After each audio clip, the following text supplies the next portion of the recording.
السلام علیکم میرے دوستوں اور بھائیوں، آج کا ہمارا جو موضوع ہے وہ ہے ظالم بادشاہ کے بارے میں، جو لوگوں کو زبردستی خنزیر کا گوشت کھلاتا تھا، اور اگر وہ گوشت نہیں کھاتے تھے تو وہ انہیں اپنے سپاہیوں کے ہاتھوں سے قتل کروا دیتا تھا۔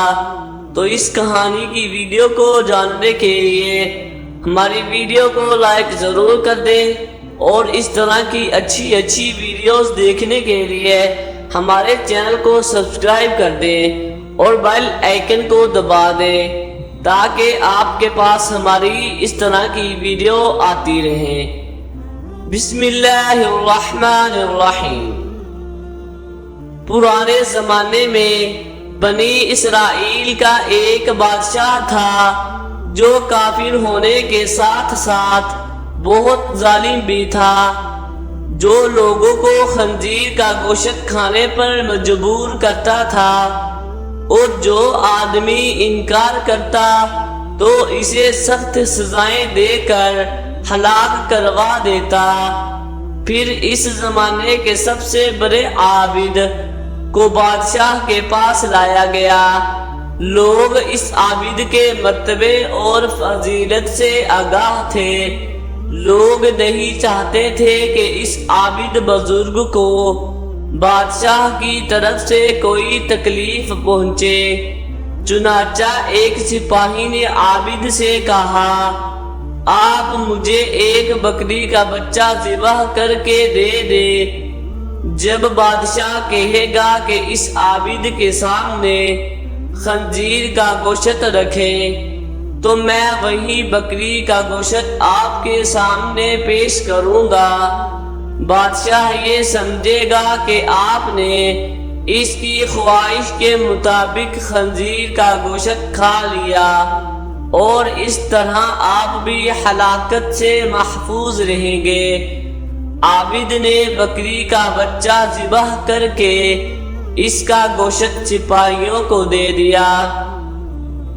جب عابد کو بادشاہ کے سامنے لایا گیا تو بادشاہ نے حکم دیا کہ خنزیر کا گوشت لایا جائے۔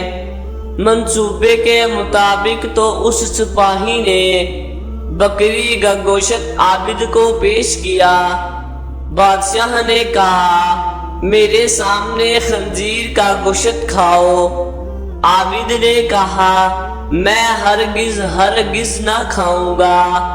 یہ سن کر سپاہی نے اشارے سے بتایا کہ یہ وہی بکری کا گوشت ہے جو آپ نے دیا تھا، آپ بلا جھجک کھا لیں۔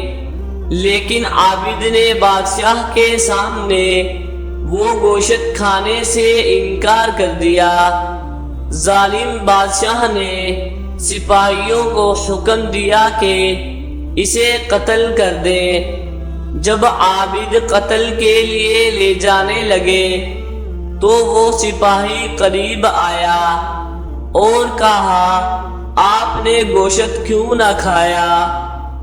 باخدا یہ وہی گوشت تھا جو آپ نے دیا تھا۔ عابد نے کہا، ایسی کوئی بات نہیں، بلکہ میں اس بات سے ڈر گیا تھا کہ لوگ میری وجہ سے فتنہ میں مبتلا ہو جائیں گے، کیونکہ جب کسی کو خنزیر کا گوشت کھانے پر مجبور کیا جائے گا تو لوگ کہیں گے کہ فلاں عابد نے بھی تو مجبور ہو کر حرام گوشت کھا لیا تھا، لہذا ہم بھی کھا لیتے ہیں۔ اس طرح لوگ میری وجہ سے بہت بڑے فتنے میں مبتلا ہو جائیں گے، اور میں لوگوں کے لیے فتنہ ہرگز نہیں بننا چاہتا۔ یہ کہہ کر وہ عابد خاموش ہو گیا، اور جلاد نے اس کا سر تن سے جدا کر دیا۔ امید ہے کہ آپ کو ہماری ویڈیو اچھی لگی ہوگی۔ اگر ویڈیو اچھی لگی ہے تو ہماری ویڈیو کو لائک ضرور کر دیں، اور چینل کو بھی سبسکرائب کر دیں، اور اپنی پسندیدہ ویڈیو دیکھنے کے لیے اپنا کمنٹ لازمی کریں۔ شکریہ۔